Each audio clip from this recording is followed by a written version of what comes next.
We have a great event tonight. I'm very excited to be up here to talk to these experts in the field of PCMH. As most of you know, the U.S. has a pretty exorbitant spend in healthcare, $2.8 trillion, yet we rank among the worst in terms of outcomes and quality. Decades of academic research have shown that countries that have healthcare systems that spend much less have much better outcomes. One of the things that they've done is they've sort of centered around the patient in terms of creating a medical home type of environment. So several years ago, the U.S. has tried to embrace that type of model with the patient-centered medical home. It's simply stated, it's a care delivery model whereby patient treatment is coordinated through the primary care physician to ensure that they receive the necessary care when and where they need it. And it's done in a manner that they can understand it. Some of the key attributes of this model are to enhance access to after-hour and online physicians, long-term patient and provider relationships, shared decision-making, patient engagement on health and healthcare, team-based care, better quality and experience of care, and lower cost from reduced emergency department and hospital use. And tonight, I have a great panel up here. All of these folks are experts in the field, and they've been doing this for years and years. This started some 7+ years ago. There's a few organizations that are doing it and none that are doing it better than some of the people up here. So very briefly, I'm going to go through who these people are. So we have, to my immediate left, Dr. Bill Wulf. He's the Chief Executive Officer of Central Ohio Primary Care Physicians. He's served in this role since 2013. He's a practicing internist since 1988. He was also the Corporate Medical Director of COPC previously. He is Central Ohio Physicians are located in Columbus. If you don't know that, it's a physician-owned primary care corporation. COPC has 270 physicians and 50+ offices in Central Ohio. 46 of these are NCQA certified at Level 3 patient-centered medical homes.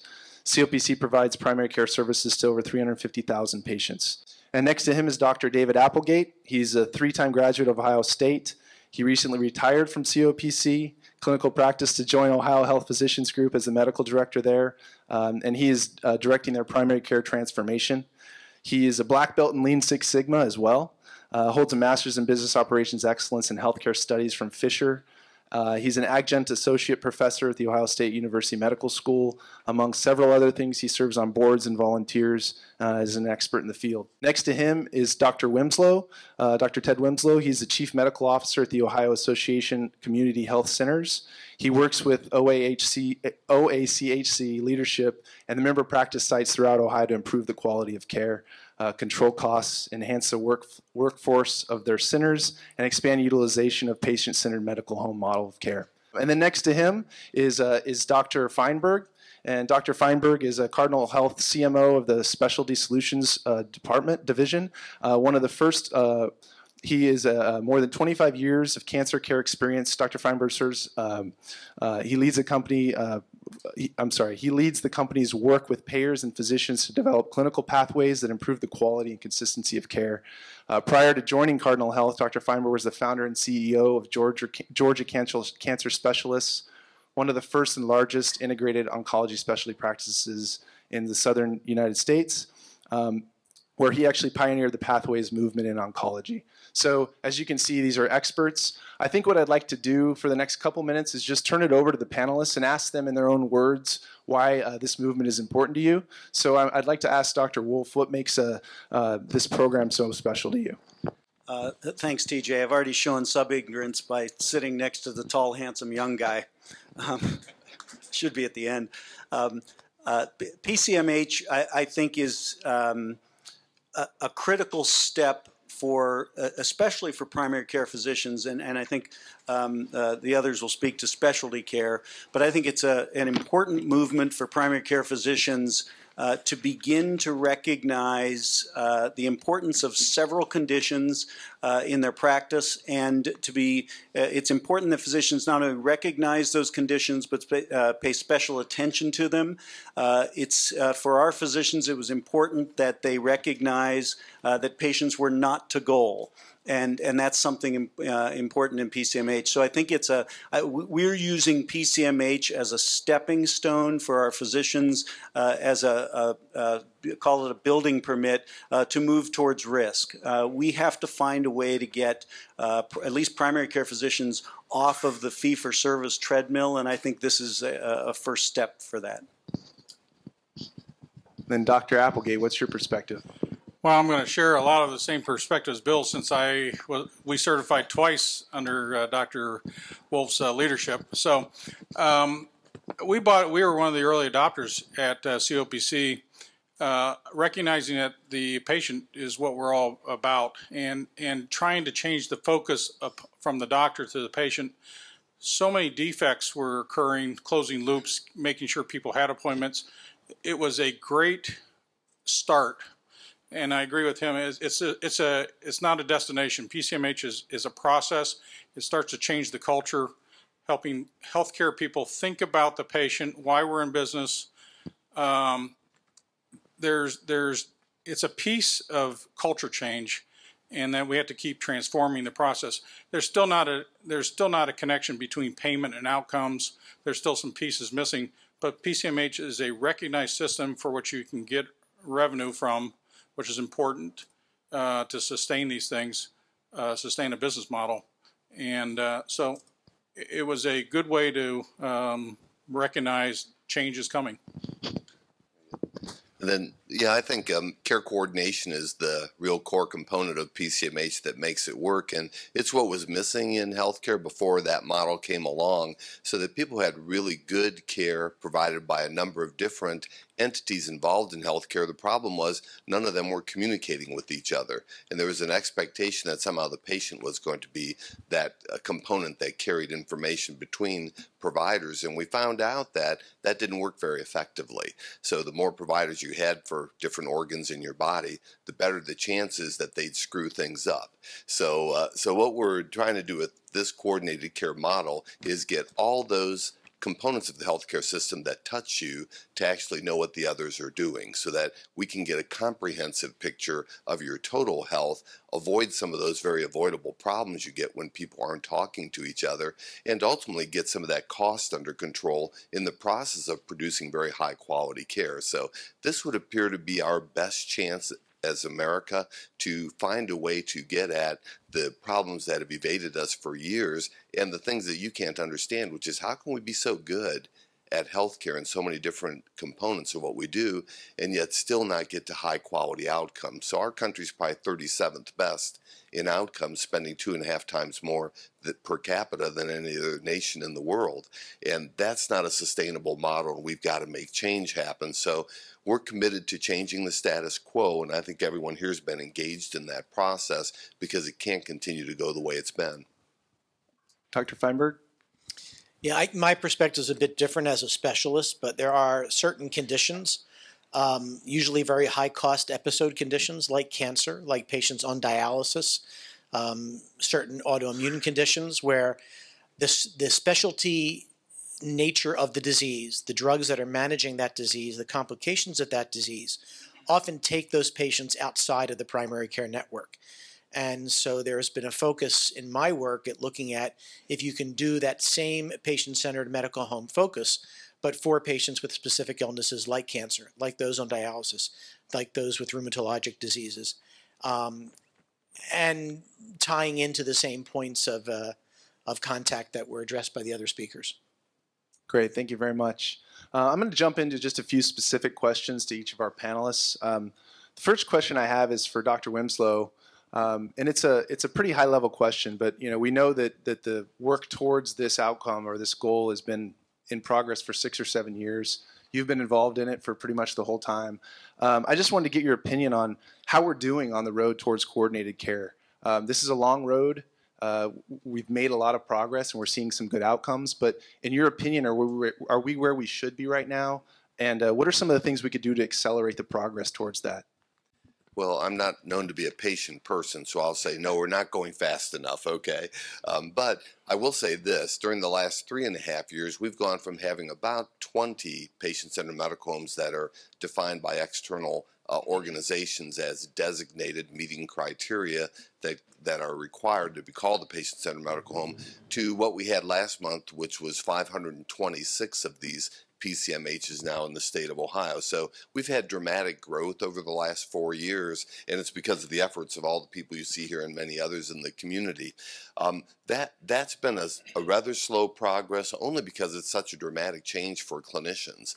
This is a huge culture change for practices. It's operating in a very different way from what we're accustomed to operating, with a focus on what's best for the patient and then connecting with information that we didn't used to worry about before, but also improving our accessibility to care, so people can now schedule their own appointments electronically. They can text us if they need to. They can go ahead and see us in the evenings and weekends.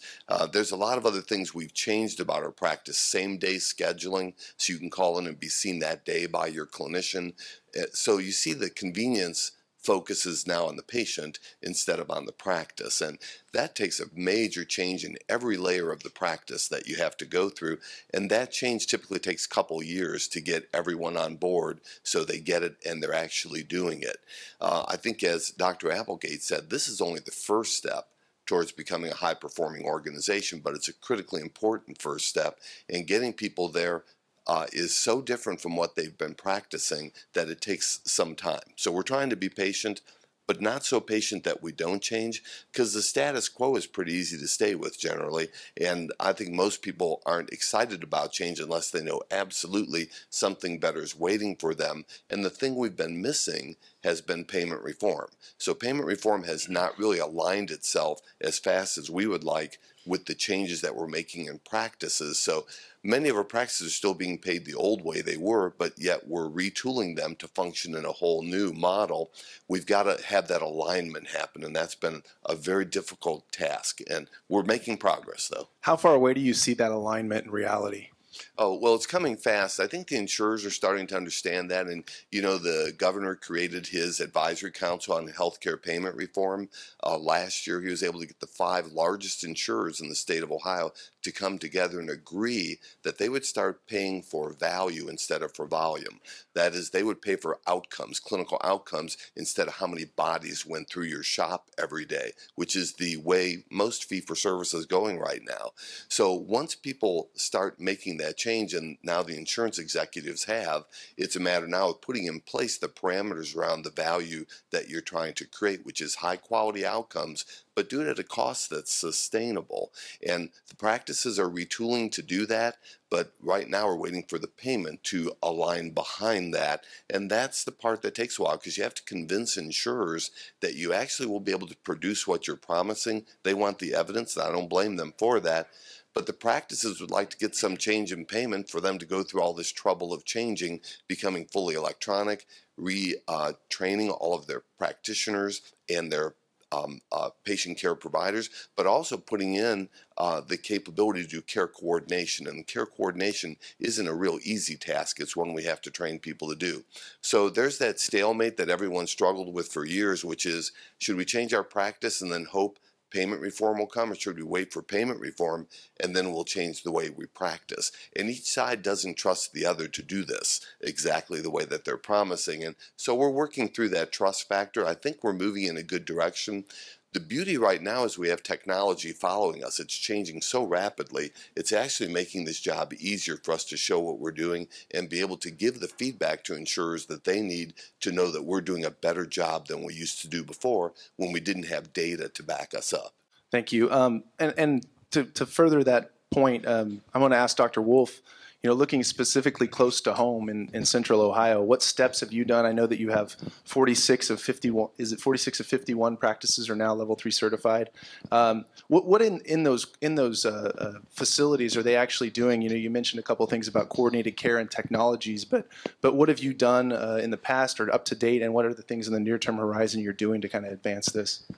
Yes, so when we first started this initiative, probably back in 2010, I want to give some credit to Access Health Columbus, who is now the Healthcare Collaborative of Greater Columbus.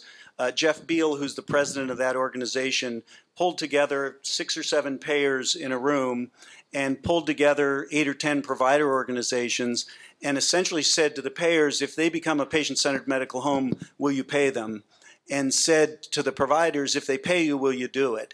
And so that was the start of PCMH in Central Ohio, and we were 3 of the original 9 groups, and Dave's was one of them, that became patient-centered medical homes. Access Health Columbus pushed that to phase 2 and phase 3, and we've ended up with nearly 100 patient-centered medical homes in Central Ohio. And so our organization got behind it because it provided a way for us with so many offices. We wanted our doctors to get on the same page clinically around certain conditions, and you recognize that about, at least in the Medicare world, about 5% of the patients account for 50% of the cost, and if we can do a better job of identifying who those 5% are, we can really impact the cost. And so with PCMH, what we're doing is we're recognizing certain patients and certain conditions, and we're essentially bubble wrapping them. We're putting care coordination in place. We're reaching out to those patients with phone calls, and we're trying to treat certain conditions better. That ends up changing a culture in an office where medical assistants are actually paying better attention to many different conditions. And one of the things you see happen in an office, and we saw in our offices, is we have, you have multiple layers of staff, whether they're medical assistants or LPNs or nurses. The truth is they all want to do more, and they all want to do better. And this provides them an opportunity to be more engaged with any number of patients. And so our staff really embraced that. So where do we go next with this? This is, as I said earlier, this is the first step to get doctors off the treadmill. We live in a widget world. We get paid to make widgets. And if you do 25 clicks a day, you make more than if you do 20, because we're paid to see patients. If we can get to a point where we're actually paid for quality and paid for preventing events, that changes everything. And so if we can get doctors to be paid to see the right patients, it makes a difference. We now today, we see all the wrong patients in healthcare. We see the 32-year-old who comes in every year for his physical, and he doesn't need a physical. Now, work wants him to come get his biometrics, but that can be done by a nurse practitioner or done at work. And instead, we should be seeing that patient-centered medical home patient, or the patient in the first stage of heart failure who is going to end up in the hospital on Thursday. But she called today and couldn't get in. So for us, what it did was it gave us the opportunity to focus on certain conditions.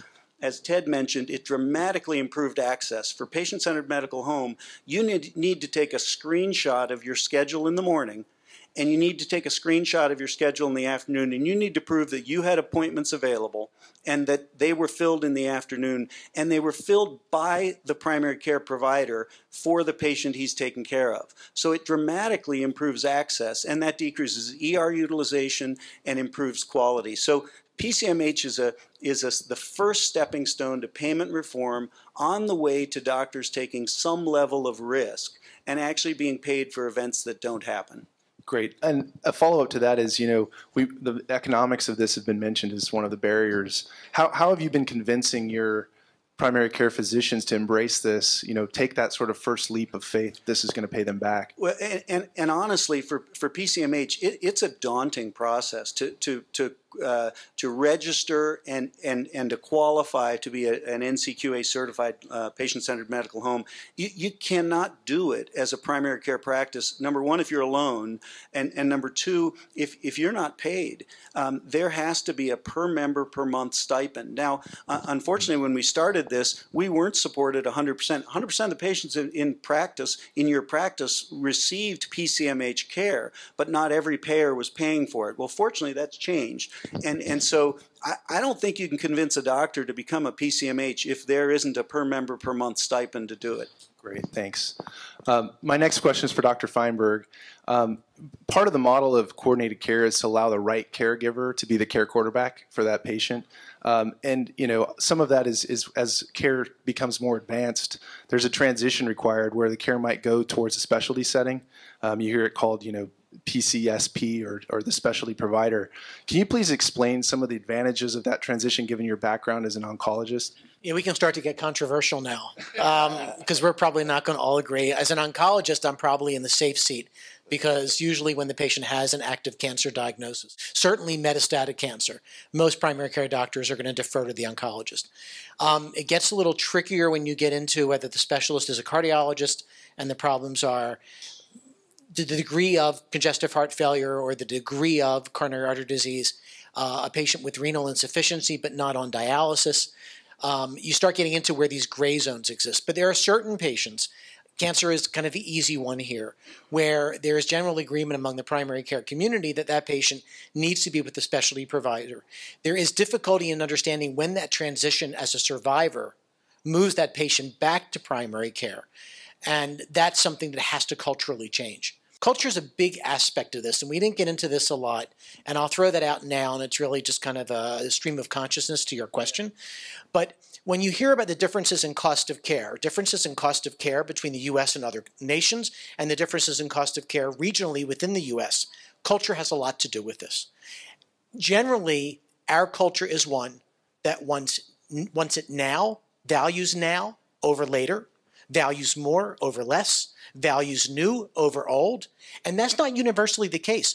If you look at cultures in Asia and Europe, there is a different, maybe even some cynicism towards things that are too new and not tried and tested, and towards medicine in general and wanting to do it more natural or self-managed processes.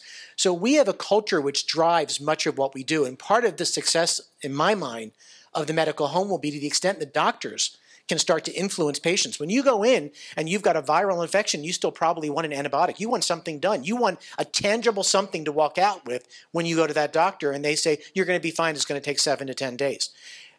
And so the reflex of that, pressures on time, pressures on reimbursement, have driven physicians meeting the needs of their patients, but often not by necessarily doing what always science dictates is best. That's a pervasive element. It's why we do more screening tests than maybe we should do on patients who may not need it. It's the issue about, and those screening tests are not just in terms of prostate cancer, they could even extend into coronary stress testing.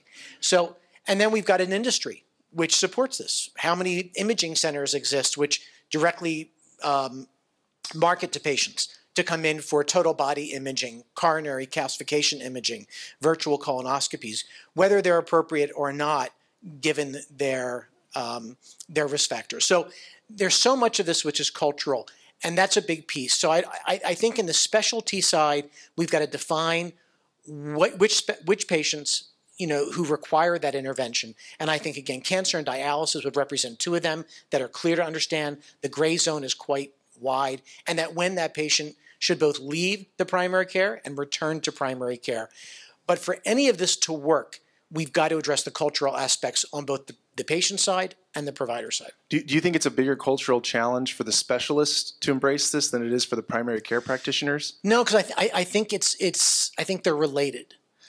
When you look at trends in palliative care and hospice utilization, it's so cultural, and it's regardless of which disease we're dealing with, whether it's end of life due to end-stage heart disease, end-stage liver disease, kidney disease, or cancer. The patterns of care are the same. We're talking about patients with significant hospitalizations in the last month of life to no benefit and actually to patient detriment. We're talking about what can be somewhere in the order of a quarter of the patients will have up to 10 different specialists. And again, specialists who aren't necessarily communicating. There's the problem of the efficiencies that were intended to help the system, like hospitalists, but who remove the caregivers from the patient in times of acute illness. So there are so many layers of change that need to take place, and I think that some of the speakers addressed, this is just one step. It's got to start somewhere, and this is probably the best place to start, but it's so complicated. And to remove the patient piece of this, to remove the cultural aspect of it, I think, is a disservice to the caregivers, because otherwise it sounds like, well, we were just doing this for the money, and if the money comes to us the right way, we'll do it differently. And that's not the case. Right, great. Dr. Applegate, a question for you about the financials of the system again. So right now it's being financially supported by a payment reform in the instance of per patient per month payments. How will the system deal with the complexity of the gradation of care? So some patients come in, as we've mentioned, very healthy. Some patients get sicker and sicker. Are the economic incentives going to be provided to the physician that relate back to that gradation? Is it literally just per patient per month? How will those sort of evolve over time? I think that's a cultural question too, and some of it's cultural amongst physicians and healthcare. Is do you want paid for how complex a patient is? Right now, per member per month doesn't take into account how complex a medical problem is. There's also the old joke is my patients are sicker than everybody else's, so I need paid more. I can retort, or I can respond, are they sicker because you don't take care of them as well? Or are they, just sicker? And if we do improve the health of our patients, have better outcomes, do you get paid less? So then this model doesn't sustain itself. There's also, as much as we're being paid now per member per month, there's nothing that says that this will continue. And so are we continuing to have to negotiate? At some point, there's going to have to be some proof that the metrics or the data says that we are actually making a difference, that we're saving money or we're providing a better value to the patients. So per member per month is one way to at least get early adopters and people to follow in this method. But the next step, we'll have to figure out financing. I think we're going to have to tie somehow the voice of the patient, the customer, into their outcomes, and tie it back to the insurance companies who are paying the bills. And all those will be influenced where we negotiate the next level. What do we want from healthcare? And we have a big problem in healthcare just defining quality. Yeah. And that's an issue. What is back to culture. There are many definitions of qualities, and wellness can be in physical health and mental health, and there's financial health, and everybody has a view. So the per member per month is just one methodology. I think it's going to be transient. We'll figure out the next system. I think the gain sharing or risk management is a way to tie skin. I'd like to see patients with more skin in the game, so they have a vested interest in their own health care too. There's lots of different ways to change the system, but it's temporary. That's an interesting thought about the patient. Can you elaborate on that a little bit and how they might have sort of a stronger interest in that? Well, that's probably not popular amongst patients. I don't certainly like to have more copay or anything on my own. We're all patients. So. Yeah, we're all patients. I think when you buy something as a consumer, whether it's healthcare or whether it's an iPhone or a computer, you expect some value. You want reliability, you want reproducibility, you want there's many different reasons why we purchase things, and we each have our own values. When somebody else is paying for it, are they deciding what that is? I mean, if I buy a car for my teenage son, I'm paying for it. I really care, but he's the one getting it. Who's beneficiary and who's the customer? I think I'm the customer, but he's the one getting the car. In healthcare, it's much the same way. And so there's a disconnect as to, well, this is what I want. They're paying for it. Don't worry about it. And until the patient worries about it, the cost and the outcomes are not connected. Yeah, Dr. Feinberg. Can I jump in on that? Yeah, please. Yeah. So I struggle with this a lot, and maybe this is something that I struggle with more in a specialty, but I would think, knowing what I know about almost in a lot of areas of medicine, this would be the same for all of us. So we've got two different philosophies that are being espoused right now. One is that one of the problems in medicine is the lack of following evidence, and physicians need to be more evidence-based in their care. Now, at the same time, we have an argument that we need more patient-centered shared decision-making, which addresses the point of if it's not just shared decision, but shared ownership. So if we have physicians, and we talk about myself, we're talking about 4 years undergraduate, 2 years of graduate, 4 years in medical school, 3 years of residency, and 3 years of fellowship. And then I've got to take recertifying exams, certifying initial. So, we're talking about 14 years of higher education, certification exams, and recertification exams. And I'm not able to follow the evidence if we logic one. But I'm going to be able to tell a patient who's got a high school education everything they need to know to make that shared decision. There's a disconnect there. If it's that complex that evidence can't be followed, then it can't be that simple that it can be easily communicated to a patient to share in the decision making. So if there is that phenomenon that we want that shared ownership, are they really the educated consumer that they need to be to make that decision to do that? And I think that's what's so different about medicine then we talk about other areas, other markets and other business sectors and other areas. And there are probably some areas where it can be done, but as we get into, the more knowledge we have, kind of the more we know and the more we don't know and the more complicated it becomes. And I struggle with this. I don't know what that solution is to fix that, but there's an immediate disconnect logically for me that I experienced myself and led to some of my pursuits, writing books and doing other things in order to try to give patients that education. Much of the time they don't want. And so it's not even a matter of if it were available, do they want it, and then do they have the literacy skills, the numeracy, the understanding, the writing skills to be able to even gather that information. So it's such a complicated problem, and I don't want to dismiss it that if we just, if they just know how much it costs. I mean, they're simple. There are 3 drugs that are in the same mechanism of action family called taxanes: Taxol, Taxotere, and another one called Abraxane. Now, 2 of the drugs have now become generic. One is still a brand drug. If you ask me, and money wasn't a question, the brand drug, which is the latest to be developed, has a few less side effects, and if it were my choice and money weren't an object, that was the drug I want. If I'm responsible for paying the bill, give me one of the old ones, and when my fingers start to tingle, you can switch me. But I've got a tremendous amount of education about this. I can't present that to a patient and expect them to understand, and God forbid they have a toxicity and it doesn't reverse or they made that decision. I don't know how we tackle those kinds of problems. So actually, that's a great lead into my next question, which was for you. So, All right.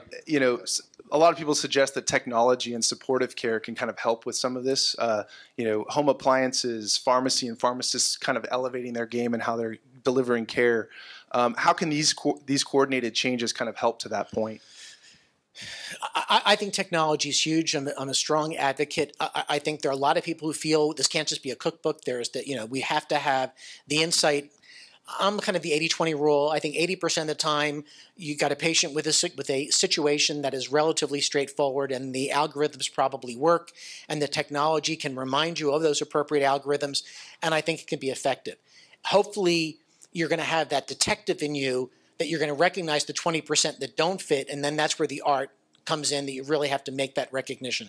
So I think there's a value in the checklist mentality of technology helping to solve some of these things, but it has to be efficient technology. It can't be redundant to other workflow. It's got to be technology which integrates and communicates to the rest of the systems that you're working with. So I think there are lots of aspects about what will be successful in technology. For anyone who's worked in healthcare and is working with any healthcare-based application that is professional application, and then goes home and plays with their iPad or their iPhone or any other product that you have.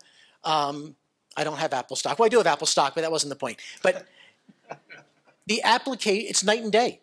When you touch healthcare-related technology, for the most part, you've walked back 20 or 30 years in time as compared to any other industry which uses technology, information technology. I don't know why that exists. I don't know why that happened. You would think it's a large enough consumer group that it would be a business model that would be successful. There are at least 50 different EMR that are out there in use, and they don't talk to each other. So it's hard to understand how the evolution took place and why it is the way it is and why there hasn't been that kind of Apple product that took over the marketplace and then had a competitor like Android and really elevated everything to the next level, but it hasn't happened in healthcare. As far as the ancillary providers, they can augment. There's a lot of difficulty in defining the rules of engagement. When is it appropriate? When is it not? Who controls that messaging? As everybody knows the same script and follows the same script, the last thing you want as a physician is to inform a patient about the complexity of their condition and what they need to do, and then somebody else who you don't work with, don't know, not in your shop, calls them and gives them different information. That's kind of scary, and I think that we've all been hesitant about that, and it's led to physicians having things like text-based conversations with patients, which I think put them at tremendous risk as well as unpaid for care, but because they'd rather do that than have the alternative. I can't tell you the number of times I had patients going into a hospital who I was treating for curative intent and saw a hospitalist who was trying to put them into hospice because they didn't know the big picture. They just saw cancer or saw a patient who looked like they were in the grips of death, but not understanding where they were in the course of the disease and its management, and that this was an adverse event that would be overcome. So I think that there is a role, and we have to figure that piece out as well. but I don't think it's kind of like the simple solution either. To that point, I'd like to start back over here, and I think the next question I'm going to ask all of you to answer in just a couple minutes. But as we move down this road towards PCMH and beyond, hopefully, a few points were just made by Dr. Feinberg about what could be some of the limitations, the EMRs not being coordinated. What do you think the next big step's going to be that's going to get us over the next hurdle to get towards coordinated care? I do think it's interoperability. It's the ability of EMRs to speak to each other, to communicate with each other.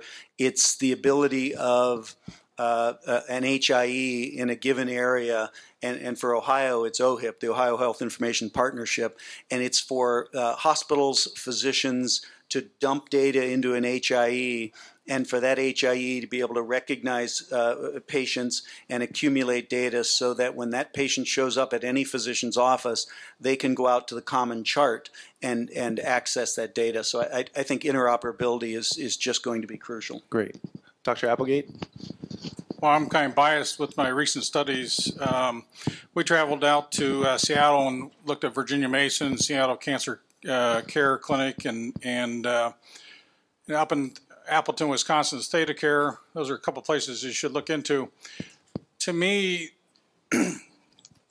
pardon me, the next step is cultural change, adopting a continuous improvement process where there's not burnout from constant change, that there's many experiments and constant change of culture, trying new things, much like Detroit went through in automotive, being challenged to come up with defect-free.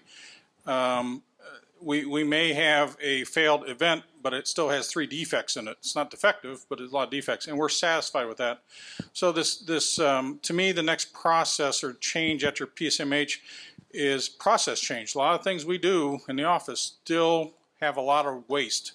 A lot of PCMH requirements is wasted effort. I have to write down the goals. I mean, rather than adopt programs.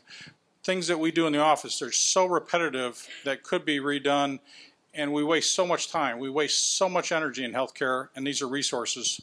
So to me, the next are these changes in management, much like Theta Care and out in Seattle. It's a journey. It's a long process. It doesn't stop. They haven't reached it. Great. Dr. Wymyslo? Yeah, so certainly being able to exchange information back and forth is a critical component that we don't have solved yet. So if care coordination is the hallmark of PCMH, we have to solve that issue. So interoperability and data management is going to be job one. But I think the big change we're seeing also is this issue of patient engagement and having the patient have the ability to now have access to their information and use it to make good decisions, because the more information I have, the better decision I can make about myself. And now patients basically have access to their own records and their own information, and they've got to know how to use it, right? And we have to teach them that too. But giving them access with portals is probably the biggest change I think that we've seen that really lets the patient be engaged. We've said it for years, but now they actually have a tool that they can use. So that's the critical component. But still, if I go, and we talk about culture shift and how hard it is, I go to groups of people like you all the time and I say, how many of you are in a PCMH? And I get like 2 or 3 hands that go up, and I'm going to the rest, why don't you do something about that? And they say, well, I don't want to change doctors. I don't want to go somewhere different. And you talk about resistance to change. I think all of us have some of that too. We keep doing what we've always done and don't really make an active, conscious decision about improving our chance of getting high quality care by getting to a provider who we know practices modern medicine, who uses evidence basis to make decisions with you, who helps me choose wisely what my best option is. There are those clinicians out there, or you should insist that your clinician become one of those, or I say get out of that practice, okay? So you have the tools in your own hands. Employers have that capability to decide who they're going to purchase insurance from and how they're going to make access to good care available to their employees. But largely they just do what they've done the year before, except pay 10% more this year, right? They don't really get into the game of saying, am I getting anything for my money? And is it good quality outcomes that we're achieving with this care plan that I've got? So insurers aren't stepping up and doing what they could do, making good decisions. Patients largely just keep doing what they've been doing. And I'm saying, like, quit taking all this crap for care that you're getting and go out there and get good care, because it is available, but you want to be selective. Buy it like you would buy a car. You don't just buy the first one that comes along, or I buy a Ford every year because my family always has been in Fords. You start doing comparison shopping and get the best damn care you can get. Don't just take the care that you've always had. So be a consciously careful consumer of health care yourself, and we've got the tools now for you to do that. Great. Dr. Feinberg? What's the question? What could be the next step towards improving this? I know it's been a while. Next step. I don't, it's hard to, I struggle with what's, if there's a one step. I would love to see greater alignment of stakeholders. We're kind of all going in different directions in a way. And it's hard for me to kind of see how we fix this. So again, I like examples. We have really focused that, what are the home runs in medicine? And often the home runs are when you can cure a disease that was previously considered incurable. So we have a curative treatment for hepatitis C. But it's a complex story, because you would think this is a communicable disease. So you have two reasons you want to cure it. One, to cure it for those who are infected. But if you cure those who are infected, there are no sources of infection to communicate it to others. So you have not only a patient solution, but you have a population health solution. And yet the hue and cry about the drug, is front page news almost on a weekly basis. When you look at the drug just at its cost, it's less costly than cancer drugs that extend life by weeks. It's less costly than the treatment of end-stage liver disease, like liver transplant, by magnitudes. And so you try to understand the why behind that. And the why behind it is that most of the patients with this disease don't get those other therapies. And it's a smoldering disease. And we really don't know the number that are infected. So all we see is the short-term acute impact of cost. We can't think as a country about healthcare the way corporations think about responding to Wall Street every quarter. We've got to have a long-term solution. We've seen 26 outbreaks of Ebola in the last 40 plus years. But we haven't done anything because there wasn't necessarily the economic gravity to do so. And now we're in a situation where it's suddenly gone beyond that. Much of that is a mindset that has to change, and that requires alignment of the stakeholders, and requires a different, more strategic, long-term perspective, maybe the way we think more about defense or used to think about defense. There was a great line in Homeland about, I think it was Iraq or Afghanistan, that if we knew it was a 14-year war, we would have had very different planning. But instead, we've been treating it like a one-year war that we've now managed 14 different times.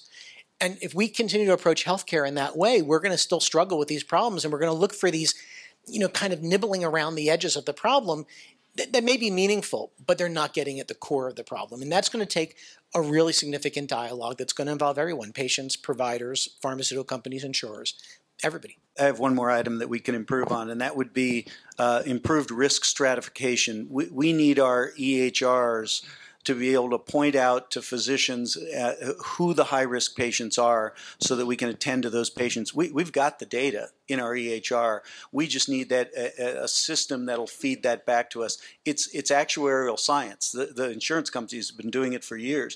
They can tell you who's going to be a high-risk patient next year based on a series of diagnoses or a series of events, and we need to do a better job of getting that information to physicians for action today. I would say that in EMR in general, there's no intelligence in EMR. It's just a digital representation, which we used to put on paper. It's done nothing. When we think about, what are all, what was the expectation? What was the hope? What was the promise of information technology? It was the pattern recognition piece. It was, adding intelligence to a process. It's just a digital representation of what we used to put on paper with a pen. We've accomplished nothing in that regard, which is a shame. Thanks. My next question is also for all the panel, so maybe we'll start backwards and come this way. We hear a lot more and more about the importance of the triple aim of healthcare +1. I don't know if that's kind of a new moniker, but the triple aim has always been patient experience, cost reduction, and population health. But they've kind of left the physician out of the equation. So the +1 is the value to the physician. We've talked a little bit about that, but I wanted you all to each kind of give your opinion on how do we build this program out so that it satisfies both physicians and patients.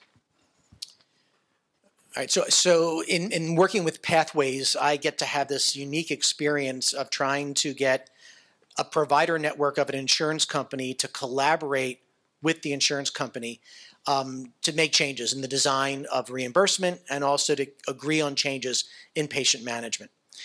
And in doing so, we've gotten to publish some of that work. And it's really interesting that you can align goals. And in some of the published work, we've been able to demonstrate that you can lower overall cost of care while increasing reimbursement to doctors and having better patient outcomes. So the specifics of that we published in 2013 were overall there was a 15% lower cost to total care for cancer patients. Physicians on average made 5% more for the care they provided, and there was a 7% reduction in ER visits and hospitalizations, which had a tremendous overall cost to the plan, over 15%, mostly coming from that piece.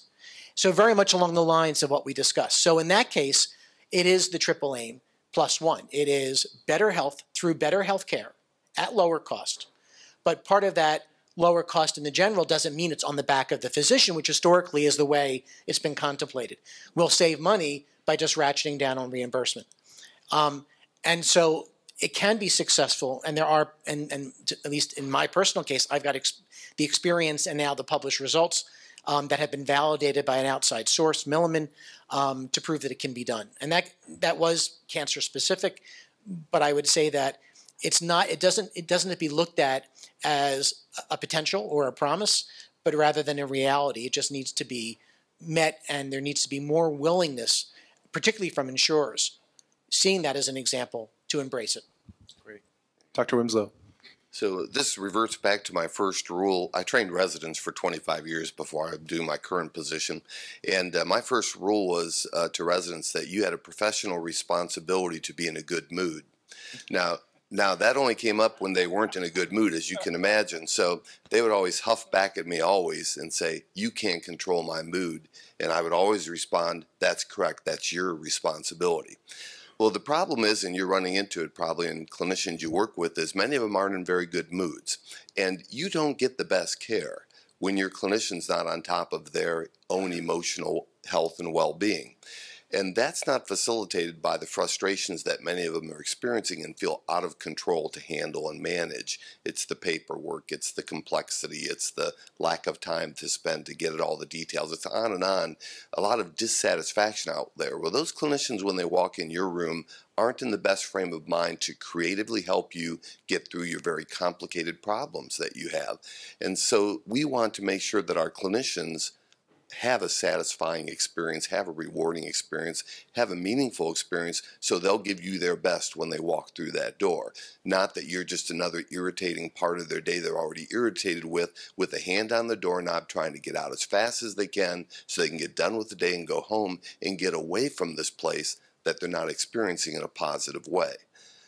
Your work doesn't work well that way, and neither does ours. So the reason I got into PCMH in the first place is my clinician, who I went to for a number of years, I thought the best doc in our community, decided to leave practice at an early age. And I said, "Why would you do that? You are clinically the best person. I trust you with my life, and there's no one better at doing what you do." He said, "I can't take it anymore."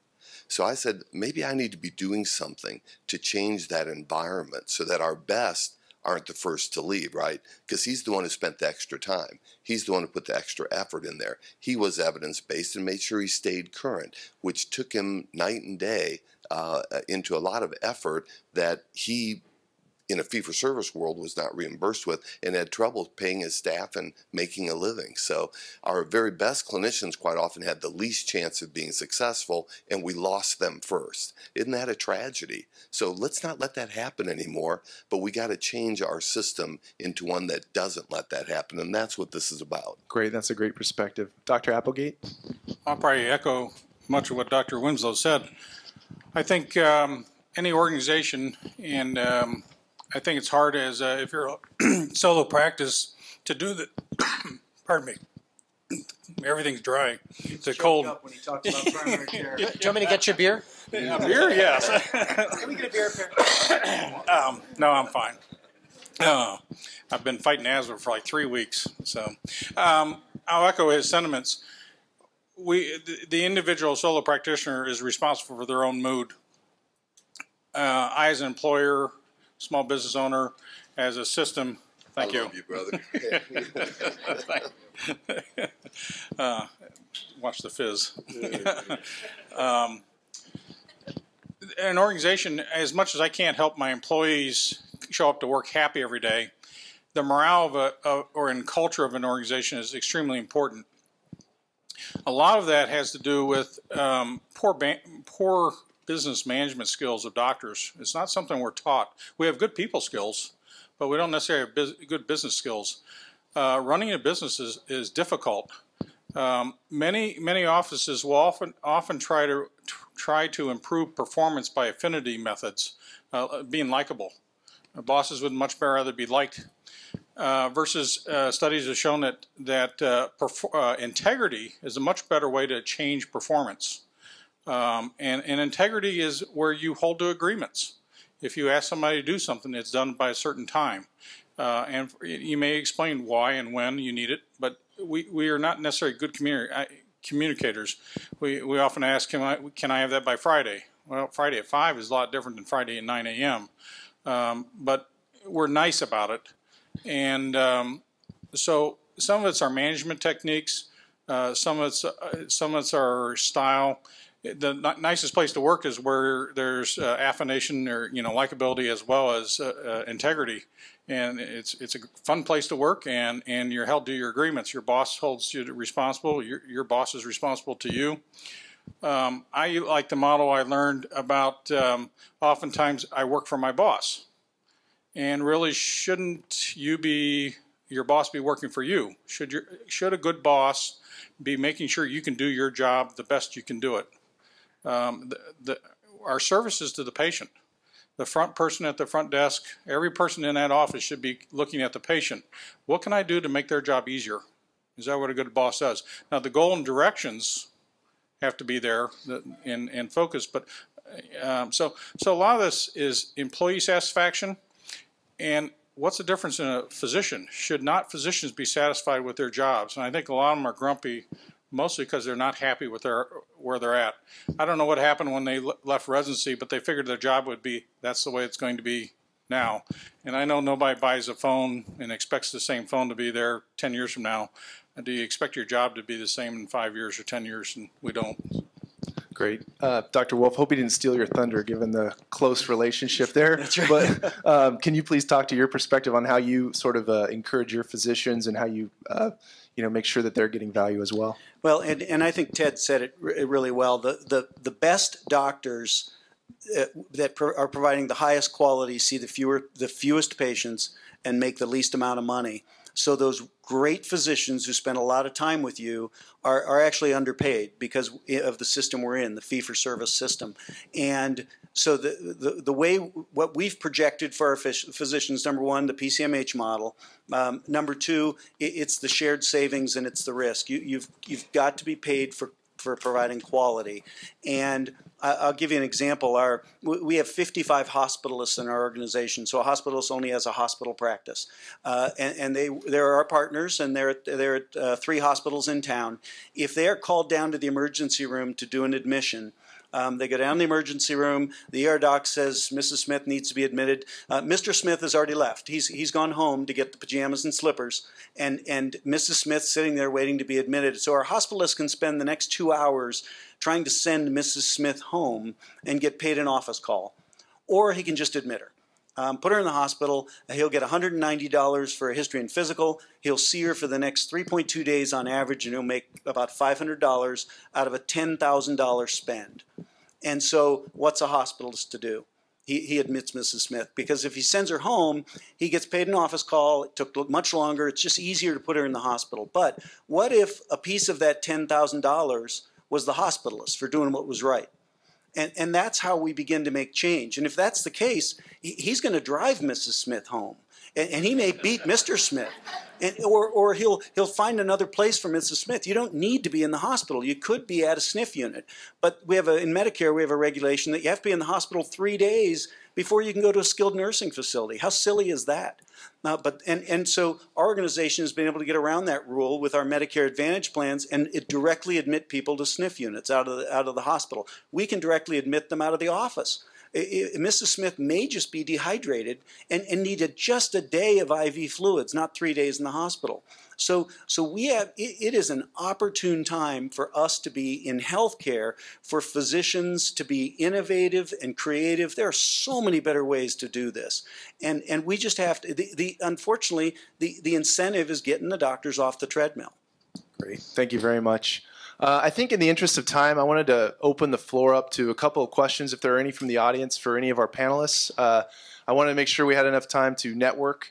So let's see if there's anybody out here who has a couple questions. I see a question over here. Yeah. I know 3/4 of you. My name is Alan Nickel. I'm a clinical pharmacist. So just I'm going to reiterate that really quickly. So the gentleman asked what the challenges are with integrating clinical pharmacies into the process. My biggest fear was that you would be here tonight, Alan. No. The truth is, it's financial. Up until now, it has just been a financial issue that we honestly, we're not at risk. So I can't afford a pharmacist unless I'm at risk. But to answer your question, we're in the process of negotiating with the pharmacy organization to bring pharmacists in to handle all our Coumadin patients, and they should. That's something that should be done. So once physicians are at risk for the cost of care, or at least have shared savings, I think there'll be money for pharmacists. And up until now, it's purely been financial. If you're a small practice, you can't hire a pharmacist. You can't even hire a nurse. You've got medical assistants. So I don't think anyone doubts the value of pharmacy and therapeutic management you can provide. It's just been a cost issue. And I'll just reinforce that. Last night I worked at the Physicians Free Clinic, side by side with pharmacists, nurses, social workers. We're all working together, and the playing field's even because nobody's getting paid. It's a beautiful place to be. And so, but one of the patients I saw came from India and had a bunch of medications that were from India that I didn't even understand what they were. My pharmacist grabbed them, identified them, translated that into what I needed, and helped me get that patient great care.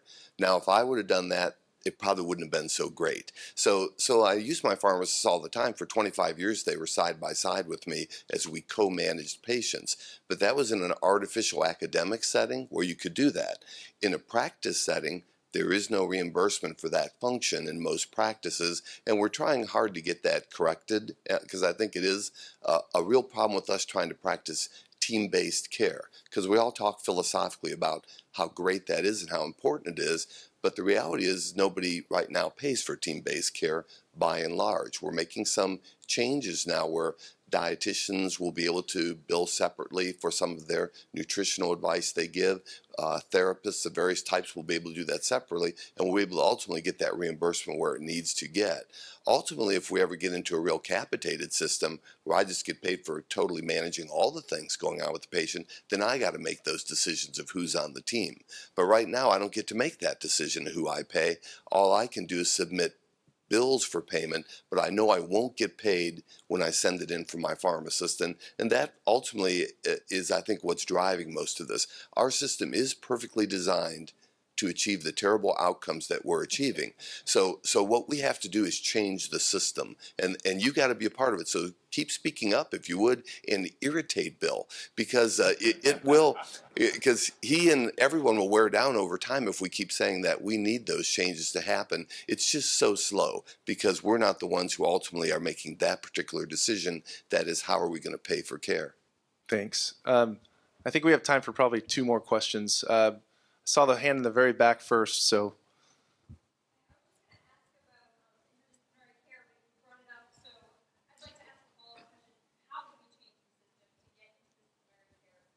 So the question was, how do we change the system to get interdisciplinary care integrated. Yeah. So I think one way you do it is what we're doing now at the state level with episodes of care. We're looking at specific episodes like a total hip replacement or maybe a pregnancy, that type thing, and trying to find out what's all the cost that's associated with that from the very beginning. You decide when that starts to an end point where we're past that episode. And what we're finding out is you may actually get better outcomes spending less money by incorporating some of those other components of comprehensive care earlier in the equation, right? So why not get your therapist involved in the front end, not in the back end? Why not work with your pharmacist to be sure we got the meds straight at the front end versus have adverse effects happen or drug-drug interactions and then have prolonged hospitalizations or other complications?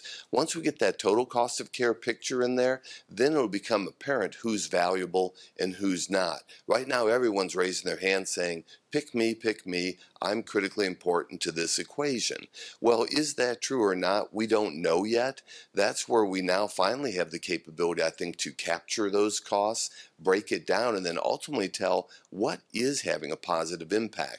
And then we have studies like Choosing Wisely going on now, which are helping us identify what really is effective and helpful and what is not. So we choose wisely the intervention that we need and avoid those things which haven't been proven to be beneficial and might actually be harmful and create worse illness rather than improvement. So the data is coming in now. So what we're doing in curriculum is we're at the medical school, nursing school, pharmacy school, and other levels saying, let's start doing interprofessional education. Let's start training our clinicians to work together so when they hit the ground running, they got their wheels spinning coming out of training and are used to working in teams. Because largely we didn't learn in teams when we went to school, so we're retraining many of our providers how that works. But we want our new graduates to be very used to working together as teammates, all of them working at the top of their license to get the best outcomes for our patients. That's just happening at the curricular level now. It's really, really hard, is what I hear from my academic friends, because it's getting schedules together and getting components of training to align. But they're still doing it, right? And it's been built into much of what's required for medical school education, nursing school education, and others, that they start this interprofessional education. So I won't have to teach them after they've been in practice 20 years. That's hard. But instead have them come out saying, well, of course I'd be working side by side with a pharmacist, social worker, dietitian, physical therapist, and others, because together we get better outcomes. We know that, we learn that, and we're going to practice that way. So we're in transition now. It's understood intellectually. The hard part's the implementation part, but it's happening. Thank you. I think we have one more question.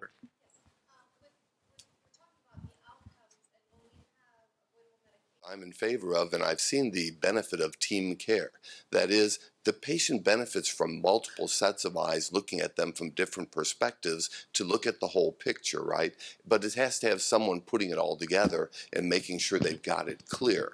And that may be the oncologist, that may be the family doc, that could be someone else. Whoever the quarterback is for the team has to ultimately be bringing the whole picture together. That team is what we can afford right now. So it is nurses, medical assistants, a receptionist is part of the team, care coordinators are part of the team. Those are what PCMH incites you to do, is use what you have in your office and raise the responsibility for multiple people. When there is the capability, I think everyone would include a pharmacist, a therapist, a social worker. There's Right. So a lot of services we Let's can let include. Dr. Feinberg add into this. So in my practice, we had that team. So we had social workers, well, physician extenders, mostly nurse practitioners, some PAs. We had social workers, we had nutritionists, we had physical therapists, we had pharmacists and pharm techs. They were all part of the team. Where I do have an issue with is I'm the team leader. I have the ultimate responsibility. I have to manage all those team members. I have control over that total experience. I don't want, and what my comment was, an external vendor having contact with my patient without my awareness, without my knowledge, and without being a member of the team. That's the issue. So being a part of my team, great. Having other parties and other stakeholders, so the insurance company with a separate contact for a third party who's then going to contact my patient, that's a problem. And let me finish this with those systems that are more closed systems, that is, they not only are providers, but they're also insurers. They have the total cost of care view. So you'll see the Geisingers and Group Health, Puget Sound, and others have a more comprehensive team on site because they actually get to realize the benefits of putting all those members in place on the total cost of care. The problem is most of us aren't those comprehensive caregiving systems that get to go ahead and benefit from the savings that we produce in the system. That's what we're trying to get all of our health delivery systems to that. Right. Thanks. I know there's several other questions out there, but I think in the interest of time, we're going to let the panelists come off the stage and talk to all of you. So I would encourage you, they'll be here for a while. Come up and ask them your questions if you have them. I'd also like to thank you all very much for coming tonight. We've heard a lot of great ideas and great perspectives. So if we could give our panelists a round of applause.